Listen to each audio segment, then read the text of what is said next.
Okay. All right. Hello, everyone. I am delighted to be here today once again with AP Canavan, and we are continuing our discussion of the Malazan Book of the Fallen. We are now on book 2, Deadhouse Gates. And we are going to have both a spoiler-free discussion. That's what this is. This is going to be spoiler-free. What you're going to see on my channel today is spoiler-free. And AP and I will also be doing a spoiler-filled discussion for Deadhouse Gates. So there, in that discussion, there will be spoilers for Deadhouse Gates and obviously for book 1, Gardens of the Moon. Now, I want to say something that I'm actually very excited to talk about. And it is, the fact is, the spoiler-filled discussion will not be appearing on my channel. It will, in fact, be appearing on AP's channel, which is called A Critical Dragon. If you haven't heard yet, AP has started his own channel here on BookTube. And I cannot say enough about it, really. I'm going to let AP talk about it in a moment, but I am just personally so excited for this channel because what I've seen so far, and I think anybody who's watched any of the videos with AP and me talking about the Malazan Book of the Fallen won't be surprised to hear me say this, but on AP's channel, you're going to see a lot of in-depth narratological analysis of a sort that I don't think you will find anywhere else on YouTube, quite frankly. And I am absolutely, I have so much respect, and I hope you don't mind me. I hope I'm not embarrassing you here too much, AP. Maybe you should plug your ears while I say all this, but. I'll put you on mute. Okay. Okay, so anyway, AP's ability to analyze narrative for consistency and integrity is without parallel in my experience. And I'm not, these are not empty words. I've seen him do it with the Star Trek Discovery videos. I've seen him do it with the Iron Man videos, and of course with the Malazan stuff. And I've actually, and I don't mind saying this, but AP was kind enough to look at my own writing. And I have spent 16 years writing these books, and I thought they were in pretty good shape. But I had AP look at them, and he was kind enough to do that for me. And quite frankly, he showed me a bunch of things that I can improve, and I'm so grateful for that. So I have firsthand experience, AP, of your expertise, your narratological analysis, which is just brilliant, absolutely brilliant. And you're going to see that on his channel. It's called A Critical Dragon. And now I'll shut up and let you, AP, talk for a little bit about what's gonna be on your channel. What's it all about? Well, Philip, thank you for having me on your channel. Thank you for the very, very kind words. I would never have mentioned that I looked at anything that you wrote. It's kind of one of those rules. Editors don't talk about the stuff that they actually do. But what I did with the channel, I love obviously talking about Erikson and Esselmont's work. I love the Malazan stuff. I love putting out videos and discussion of small points or even big points and delving into things that are of interest to me in how stories are being told and what I think sets this series apart. So I'm going to do some videos like that. I've put a couple up already. But the other part of what I was doing was for people who are interested in story. And I think a lot of fantasy readers and Malazan fans are interested in how good stories are actually told. So I have this ongoing series that I'm doing with Star Trek Discovery, where I'm watching every episode of season 1. And for every episode, I'm going through and I'm breaking down moments in the episode where narrative could be tweaked, could be improved, where we can see what they're trying to do and where maybe it fails or where it is strong. Mm-hmm. And I'm not doing that because I think everyone should watch Star Trek Discovery or it's the greatest. It's a really handy 40-minute show that has these issues in it that make it easy to talk about. Because if I said, right, we're going to do an analysis of Bram Stoker's Dracula, I'll see you all in a month's time when you've all had a chance to read it. But if I say, go and watch one episode of Star Trek Discovery, then click on the video that I have of discussing some of my issues with it, you go, it took you 40 minutes to watch that instead of whatever number of hours it took you to read an entire novel to get the points maybe that I wanted to discuss.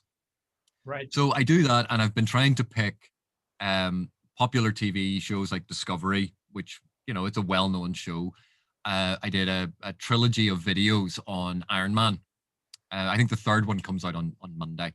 Oh, cool. But, I'm looking forward to that. Yeah. And then I'm going to move on to other films, other TV shows, other books that are well known, just to look at small moments that illustrate how you can tell a better story, or that illustrate this is how they told a brilliant bit of story. And, I think it might be of interest to people, because it is very difficult at times to show people what an editor does. Because like I said at the start, you can't say, you see that guy's book over there? Here's the first draft. Isn't it absolutely terrible? Here's all my notes on it, and this is how I made it better. You go, right. No editor in the entire world would ever do that, because A, it's not true. The author is always the person who creates that amazing work that we get to hold in our hands, take home, and read. That's the person who created it. An editor is kind of there to give a second set of eyes, a fresh pair of eyes on it, to go, I can see what you're trying to do, and maybe if you do this little thing, it might help. So here's a couple of ideas. You have a look at that section. And then frequently the author comes back with an edit, with a new version of it, and you go, you're blown away because you didn't expect them to solve the problem that way. And it is one of the great joys of being an editor. So that's what the channel is kind of about, in that I'm trying to show people what it is that an editor does, because I think it gives you insight into how a story is told. Oh, it's brilliant. And to show the joy that you get when you find those moments and you go, this author or this writer just blew me away. Yeah.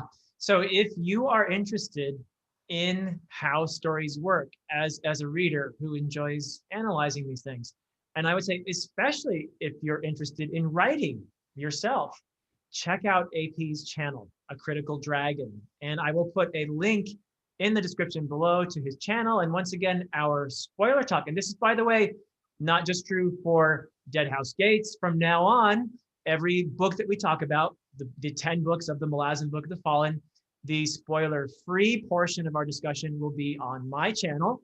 And then the spoiler-filled part of the discussion will be on AP's channel, A Critical Dragon. So everybody check it out. I think you will be blown away by the depth of narrative analysis there. You're just not going to find it anywhere else. So, all right. So we have lots to talk about here with Deadhouse Gates.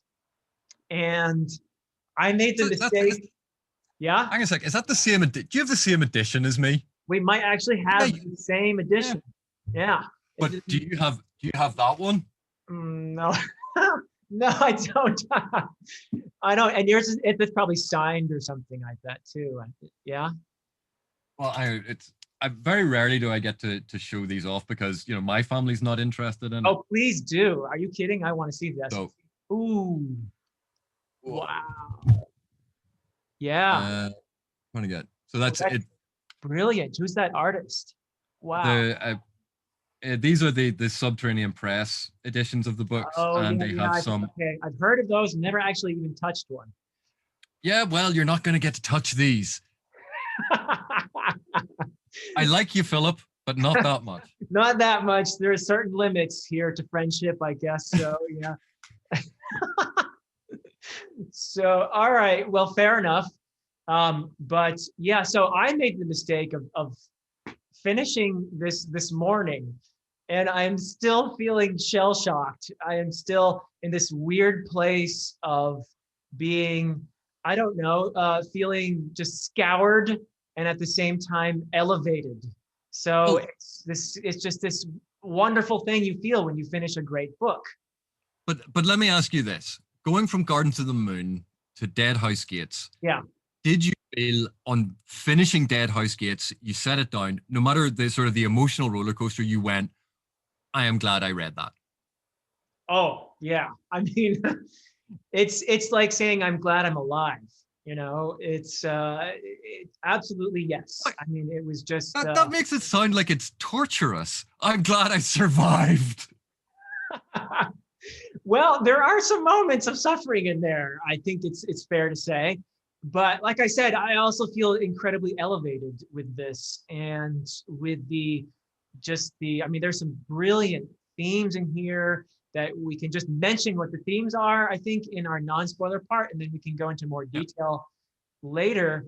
And I think you also wanted to talk about this as a sequel to Gardens of the Moon. So Yeah. Well, my point about that is like one of yeah, the criticisms of the series, and I've seen booktubers say, Gardens of the Moon is one thing, and then Deadhouse Gates, it's an entirely different thing. It's not a sequel. It doesn't follow on, and there's a real problem that some people have with this as a second book, and rather famously or infamously, Erikson had intended Memories of Ice to be the second book and Deadhouse Gates to be the third book. right. Um, and that is sort of added to this, that this book doesn't really fit in this sort of sequencing. And from my perspective as someone who enjoys narrative and building these narrative themes out, I think this is a perfect sequel because, and just as a warning to everyone, this is not a spoiler. It is in the blurb on the back cover of this novel. I am not spoiling anything, but it mentions that there is a rebellion building in 7 cities. Right. And this directly relates to the end of Gardens of the Moon, where we're told that there's a rebellion building in 7 cities. Yes. There's the Panian Domain Yes. is the other thing. Yeah. And those are the two sort of direct sequels to that army and those characters there. Yeah. So from a story point of view, we've moved from the establishing introduction to the series in Gardens of the Moon right. to the first rebellion. And you go, that is a perfectly natural sequence. It is a perfectly natural sequel. And then we have a carryover of certain characters. Yes. A lot of people loved in Gardens of the Moon, they loved the Darujistan crew. And right. you go, they are represented. Yep. There is a representative of that crew in these novels. Yep. Other people loved the bridge burners. And you go, some of the bridge burners are in this novel. Right. So there is a clear progression moving from Gardens of the Moon to Deadhouse Gates. And I think part of the issue is within the genre of fantasy, we have certain expectations. And even after reading Gardens of the Moon, where Erikson has kicked us in the expectations repeatedly, we still kind of expect this core group of characters are going to go on a series of quests, and it is going to be a linear progression following those characters. Yeah. And that is not what we are given. What we are given is a continuation of the story of the empire, the story of these different people and how they move around. Yeah. And this subversion of expectation is something that, weirdly enough, science fiction readers don't generally suffer from. Because science fiction tends to be so weird with narratives coming out of all sorts of different places and playing around with narrative structures that science fiction readers just launch in and they accept the book in front of them and read it. Interesting. But in fantasy, we're used to story and we're used to these rules of story. And when it doesn't follow those rules, we perhaps unconsciously fight against the story that is being told because we're trying still to make it fit what we think the story should be. Yeah. So that was a mini sort of rant about, I think this is actually an excellent sequel. It does all the things that a sequel should do. Yeah. And if anyone has heard this is not a good sequel, I hope that convinces you that the people who said that perhaps misunderstood what a sequel should do. Yeah. And I also think back to the analogy that you made. Was it in our first video where you compared the 10 books to the story of World War II? And there are these various theaters. There's, stuff going on in Africa. There's stuff going on in Asia. There's stuff going on in Europe. And so there are these different theaters. And this story, the Malazan Book of the Fallen, is so vast, and it has these theaters in it. And I like the fact that we start in one theater in Genabakis. And in the second book, we move to a different theater. We move to Seven Cities primarily. And then, in the third book, we move back again to Genabakis. And guess what happens in the fifth book? We go to the third theater, right? So, and these are not spoilers. I think that's fairly widely known information. I like that. And I like that we're introduced in this way that makes a lot of sense. If I think I was watching Mike and Iskar talking about Gardens of the Moon. And I think it was Mike that said something like this about how he likes the fact that you're getting this one narrative arc here, and then later you're getting it, because if you did them all in one book at once, do you know how confusing that would be? If we were in Genabakis and Seven Cities and with the Laveri, in one book, that would just not work. So the book would probably be about 5,000 pages long. It'd be this big, massive tome. Yeah. And you start with, chapter 1, and you'd start flipping through this, and you would have maybe 10 different plot lines that you're holding in your head that you're just constantly cycling through. Right. And anyone looking at that would go, why didn't he just separate these out into different books? And you go, well, he did separate them out into different books, and everyone's complained that they all should be in the same book. Well, sometimes you're damned if you do and you're damned if you don't. So yeah, that's how it is. But no matter how he wrote them, there are just some amazing themes in here. And I have to say, I was just so moved by this book. And it's my second time reading it. And I was still bawling like a baby at certain parts, which I will not mention here because this is spoiler free. I will talk about them when we do the spoiler talk on your channel. But oh my goodness. I mean, this was something. This was really something. So you have themes in here, obviously, of suffering. You have themes about, a lot of that suffering comes from our awareness of our mortality. And this is something that we delve into considerably in here, and how we cope with that awareness. And, in the midst of all this, what makes life bearable, right? There's this wonderful scene, a dialogue between two of the characters that I absolutely adore, and we'll talk about it in the spoiler section. But the key phrase there is sleight of hand. How do we make life bearable? Well, the answer the one character gives is just, I thought, just so simple and at the same time profound and so beautiful, because there's a lot of beauty in here too, even though there is a lot of suffering. And you have also just the question is raised, is humanity redeemable, right? We have a lot of atrocities committed in this book. And I think it is a question that is asked implicitly and explicitly. Are we redeemable? And I think Erikson is too good of a writer to hit us over the head with an answer to that question, but he certainly does a brilliant job of raising it, I think. And then, and within all these, there's other themes of empire and oppression and rebellion, and what is justified in rebellions of the type that are described here on the back cover. It's just, there are no just easy black and white, this is wrong, this is right kind of approaches to all of these questions, I think. And that is one thing I really love here. You have friendship, you have sacrifice. Just, I'm blown away by this book. I don't know how you feel, but. And again, I will still say that Gardens of the Moon remains one of my favorites, because for me, Gardens of the Moon is a key to understanding everything else that follows. Erikson has said that Told the Hounds is that key, that cipher for the series. Yeah. And certainly from an emotional standpoint, I obviously defer to his wisdom. Yeah. But for me, Gardens of the Moon set this up. And so in reading this, we saw the inklings of what empire means and what the army means, and the difference between empire and the soldiers that serve the empire.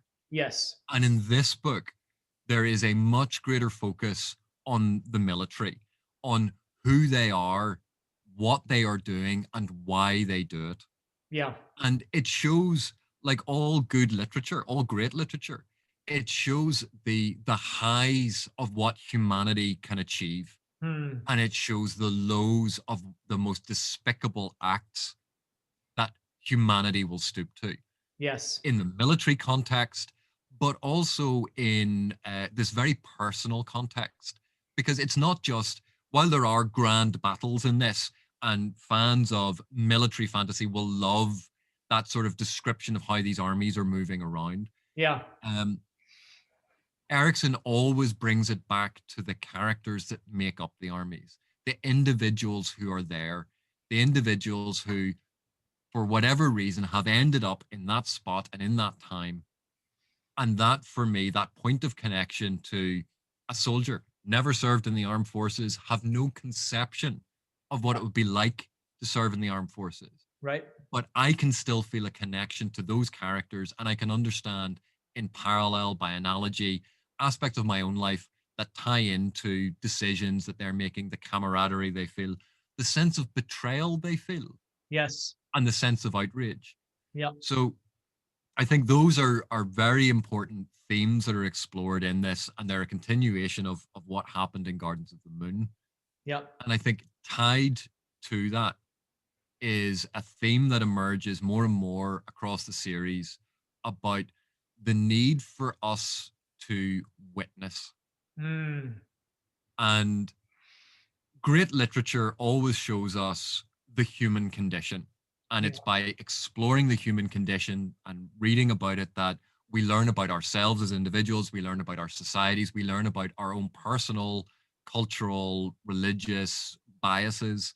Yep. Um, and it's this witnessing of different cultures, of witnessing these different acts, both the military, but on the personal level. The idea of the small quest and family units that are explored, these small, personal, mundane, private stories, these grand, epic stories, and how everything is made up of the individual.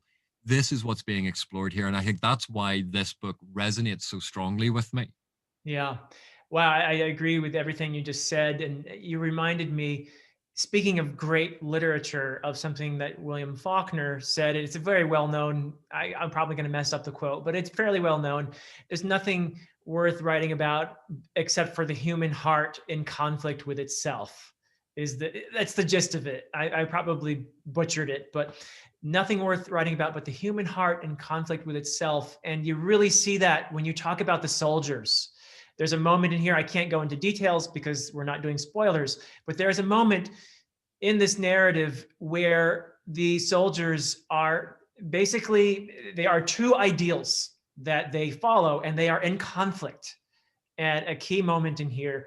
And it is just something to watch, the pathos involved in this. It is just something beautiful and absolutely just transformative about this. And I also never served in the military myself. I grew up though an army brat. And interestingly, my father was in the military. So while I don't understand what it's like to be a soldier, I have a sympathy for soldiers. Having grown up around soldiers, I have a soft spot in my heart for soldiers as well. So I was incredibly moved by this conflict that you see in these people who are doing their very best to live up to ideals. So it's just a beautiful thing. Brilliant stuff. So anything else that we want to talk about in the non-spoiler part of our discussion? Well, I will say, so one of the things obviously we've just sort of talked about is the importance of the military in this novel, and it's in comparison to Gardens of the Moon, more military fantasy than Gardens of the Moon was. Not that Gardens of the Moon didn't have an epic battle, but this has more of a military fantasy feel. Absolutely. But there are aspects of magic and the magical feats and occurrences that happen in this novel that still have that awe-inspiring moment that when you think back to the second chapter of Gardens of the Moon and the Siege of Peel, don't worry, this book has moments like that in it as well. It's not just military. And for those who really enjoyed the Darujhistan crew or the Bridge Burners, that small squad feel, there are some wonderful, smaller scale individual stories that are being tracked through this that have their own Yep. plot, their own plot thread, and their own story. Yep. And I just think it is masterful the way that Erikson has woven all of this together to give us a personal quest storyline, a tragic storyline, a military storyline, a Epic. magical storyline. Yep. And at no point did I feel, I need less of that and more of that one. There was enough of everything. There was, as my father would say, an ample sufficiency I love it. Yeah. of everything. So I think in terms, just from a non-spoiler perspective, if you liked Gardens of the Moon, if you liked that complexity of language, that complexity of character and morality, that depth of world, and the fact that the world is revealed to you through the characters' experiences, the world is not dictated to you. You experience the world and learn through their experiences. I think you're going to absolutely love Deadhouse Gates. Yeah, I agree. The word epic is overused. Okay. So, but I think this fits the definition, strictly speaking, of epic. It is massive and it is also very personal. It has these beautiful moments with these characters that moved me to tears. And I'm sure a lot of readers can testify to a few moments of choking up here and there. And so, yeah, it just grabs you with those personal narratives. At the same time, the scale of this is so vast and it makes you ponder, our place in the universe. So just a fantastic thing. And by the way, the magical system, if you were intrigued or confused by what you saw in Gardens of the Moon, you both learn more about how it works here, like with the Azath and other things, and you learn enough more that you actually feel like you have a lot more to learn. So it's kind of one of those things where the more you know, the more you don't know, that sort of thing. But absolutely fascinating. And I love his approach to magic and the way he portrays it and keeps that sense of mystery about it that makes me want to find out more. So I think that was well done in here as well, among many other things. So anything else we want to say for the good of the order in terms of the non-spoilers? Um, no, I mean, I think a lot of what I would like to discuss involves specific plot points, and I wouldn't want to Yeah, ruin this reading experience for anyone. same here. Yeah. But the same advice that I gave for Gardens of the Moon, I would give here again, which is just accept the book as you're reading it. Don't try to figure everything out. Don't try to force it to meet your expectation. Read the book that's in front of you, enjoy it, and you can always go back and reread. You can always talk to. I know that there are a number of different reads going on now, and some more tech savvy people have discords, Yeah. whatever those newfangled things are. Not me. Not me. But there are ways to find people to read with, to chat with, engaging with like Philip and myself on videos like this where we're discussing it. Yeah. If you're stuck on a plot point, but I think the greatest thing about these books is that you will always read enough that you actually finish the book and you will have an accurate sense of what you just read. You will experience what the author intended you to experience. Have you picked up on every single aspect? No. I could probably read this book 30 times and still find new things that I went, oh, I missed that the last time. Yeah. It's not about knowing it. It's not about 100% completion. Right. It's about going on the emotional journey. And I think anyone reading this novel, if they read it to the end, the emotional journey that this novel takes you on is well worth any amount of time spent reading it. Absolutely agree. There's, I mean, how many series? I'm sure that everyone would say their favorite series is one that they've read many, many times. But this is a series, and I've done that myself with many of my favorite books and fantasy series. And I'm on this is my second read through of the series, and I just can't tell you how much more I'm feeling this time, how much more emotionally connected I am, because I am more relaxed. Like you said, that is wonderful advice. Be in the moment. Allow yourself to just, you know, be immersed in this narrative, because you will enjoy it so much more that way. And don't feel like you need to master the whole thing at once, because you're not going to. As much as I tried the first time I was reading it through to memorize this, and I had the all geography and the maps and everything else. And I think that was a little bit of a mistake, although it has set me up nicely for this reread, which I am thoroughly enjoying right now. And quite frankly, AP, I'm enjoying it even more because of our discussions. This is fantastic. So I have to thank you for that. And this has been an absolute joy, because having a chance, not only having an excuse to sit and reread the books, Yeah, as if I needed one, but it makes you feel better that you have an excuse. yeah, But then to be able to talk to someone about it, that you get to experience that joy, and oh, I had so much fun reading this, and oh, this was so amazing. It yeah, adds to the reading experience again and again in a way that, sometimes, particularly at the moment, we can be so isolated yes, because of regulations where we live. And so being able to have that shared communal experience of reading the book, yeah, I just think it has been a lifesaver for me, yeah. and highly enjoyable. So thank you for having me on to do these. Oh, it's brilliant. And this is the beauty of BookTube, my friend. So, all right. Well, thank you so much, everyone. And we will see you on AP's channel, A Critical Dragon, for the spoiler talk. All right. Thanks very much.